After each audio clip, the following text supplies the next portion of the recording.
지우쌤과 함께 공부하는 학생 여러분들, 오늘도 한국사 공부하느라 수고 많았습니다. 여러분들은 지금 무엇을 먹고 있나요? 이거 새우칩 과자예요. 완전 맛있어요. 쓱 먹고도 계속 먹게 되네요. 그래요, 선생님도 무척 좋아하는 것인데요. 근데 밥 먹고 나서 또 밥을 먹나요?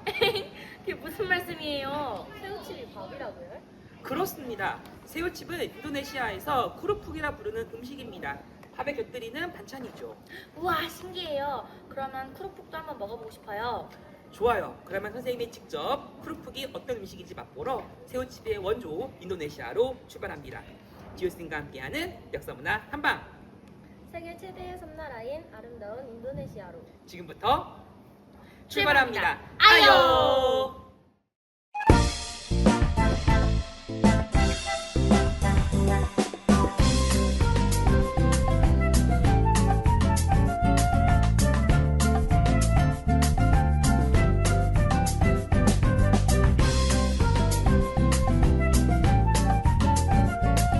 셀레마 빠기. 선생님이 드디어 인도네시아의 수도 자카르타에 도착하였습니다. 인도네시아는 세계에서 가장 많은 섬을 가진 나라인데요. 그만큼 지역마다 서로 다른 문화와 전통을 간직하고 있습니다. 과연 어떤 모습을 보여줄지 지금부터 선생님과 함께 인도네시아의 매력을 하나씩 살펴볼까요? 인도네시아는 약 17,000여 개의 섬으로 이루어진 세계 최대의 군도 국가입니다. 적도를 중심으로 길게 펼쳐져 있으며 2억 8천만 명이 넘는 인구가 살아가는 동남아시아 최대의 국가이기도 한데요. 수도는 자카르타이며 자바섬을 중심으로 정치와 경제가 발전해 왔습니다. 인도네시아에는 약 700여 개가 넘는 언어가 사용되고 있는데요. 그래서 소통하기 위해 인도네시아어를 공용어로 사용하면서도 각 지역에서는 자신들의 고유 언어도 함께 유지된다고 합니다. 또한 세계에서 무슬림 인구가 가장 많은 나라로 알려져 있지만 헌법에서는 이슬람교뿐만 아니라 불교, 힌두교, 기독교, 가톨릭, 유교 등 여러 종교를 함께 인정하고 있지요. 우리가 이번 여행에서 모스크와 불교 사원, 힌두교 사원을 모두 만나게 되는 이유도 바로 여기에 있습니다. 그렇다면 이렇게 다양한 민족과 종교가 함께 살아가는 인도네시아는 어떻게 하나의 나라가 될 수 있었을까요? 그 답을 이번 탐방에서 함께 찾아보겠습니다. 인도네시아에 왔으니 현지 사람들이 즐겨 먹는 음식도 맛봐야겠지요. 인도네시아 음식은 향신료를 다양하게 사용한다고 하는데요. 과연 어떤 맛인지 직접 맛보겠습니다. 인도네시아 음식은 오랜 해상 교역의 영향을 받아 매우 다양한 식문화를 발전시켜 왔습니다. 특히 정향, 육두구, 후추와 같은 향신료는 한때 유럽에서 황금만큼 귀하게 여겨졌는데요. 이러한 향신료를 얻기 위해 유럽의 여러 나라가 인도네시아까지 항해하게 되었고 훗날 식민 지배의 배경이 되기도 했습니다. 인도네시아 사람들은 쌀을 주식으로 먹으며 다양한 반찬을 함께 곁들이는 식문화가 발달했습니다. 굽거나 튀기는 요리도 많지만 향신료를 넣어 천천히 조리하는 음식도 쉽게 찾아볼 수 있는데요. 선생님이 먼저 맛볼 음식은 인도네시아를 대표하는 볶음밥인 나시 고랭입니다. 간장과 향신료를 넣어 볶은 밥 위에 계란 후라이를 올려 먹는 것이 일반적이지요. 우리나라 볶음밥과 비슷하면서도 달콤하고 진한 맛이 특징입니다.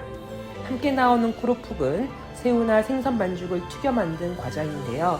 처음 보면 과자처럼 보이지만 현지에서는 밥과 함께 먹는 반찬으로도 즐겨 먹습니다. 그래서 우리나라에서는 새우 과자로 알려져 있지만 현지에서는 밥과 함께 먹는 반찬으로 더 익숙하지요. 이 밖에도 꼬치구이인 사테, 코코넛 밀크를 넣어 오래 끓인 소고기 요리 른당, 땅콩 요리를 곁들여 먹는 가도가도 등은 인도네시아를 대표하는 음식으로 손꼽힙니다. 후식으로는 달콤한 열대 과일도 빼놓을 수 없습니다. 망고, 두리안, 망고스틴처럼 우리나라에서도 수입되어 익숙한 과일들이지만 현지에서는 더욱 신선하고 다양한 맛을 만날 수 있지요.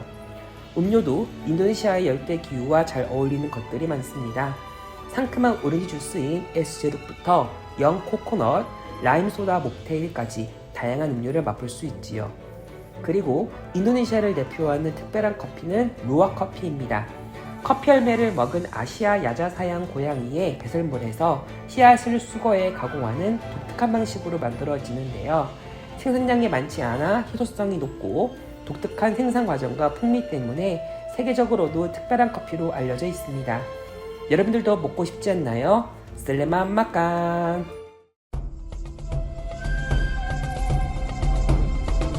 자카르타는 고층 빌딩과 오래된 문화유산이 함께 어우러진 도시인데요.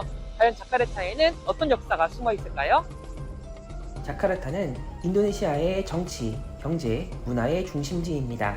약 1000만 명이 넘는 인구가 살아가는 거대한 도시이며 수도권까지 포함하면 세계적인 메가시티 가운데 하나이지요. 자카르타는 원래 순다 클라파라는 항구로 불렸습니다. 이후 이슬람 세력이 도시를 정복하면서 자야카르타라는 이름을 사용하였고, 네덜란드가 동남아시아 무역의 거점으로 삼으면서 바타비아로 이름이 바뀌었는데요. 제2차 세계대전 당시 1차 강점기를 거쳐 독립 이후 지금의 자카르타라는 이름을 되찾았습니다.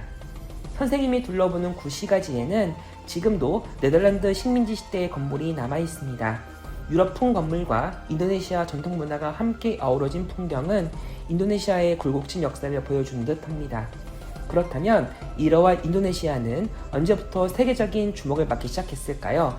그 답은 수백 년 전 바다를 누비던 해양 왕국 시대까지 거슬러 올라갑니다. 선생님이 도착할 이곳은 인도네시아 국립박물관입니다. 인도네시아의 역사는 바다에서 시작되었다고 해도 과언이 아닌데요. 지금부터 그 긴 역사를 함께 살펴보겠습니다.